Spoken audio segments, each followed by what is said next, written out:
মেঘনার বুক চিরে জেগে ওঠা লক্ষ্মীপুরের রানীমোহন দ্বীপের একটি অংশে ভ্রমণ পিপাসুদের সমাগম দেখা যায়। এটাই চর শামসুদ্দিন। ইঞ্জিন চালিত ট্রলারে চেপে এখানকার নয়নাভিরাম প্রকৃতি দেখার পাশাপাশি ভ্রমণ পিপাসুরা দ্বীপের মানুষের জীবন ও রাখালের গরু মহিষের বাথান চড়ানোর দৃশ্য উপভোগ করেন।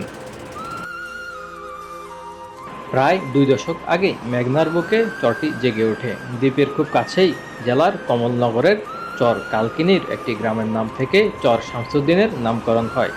মতিরহাটের কাছেই অবস্থিত বলে এটি মতিরহাটের চর নামেই লোকমুখে পরিচিত। মতিরহাট মেঘনার তীরে ঘুরতে আসা মানুষদের মধ্যে এই চর শামসুদ্দিনে যাওয়ার আগ্রহ লক্ষ্য করা যায়।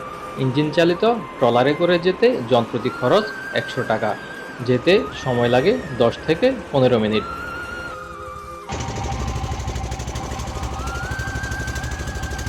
আজ এই পর্যন্তই।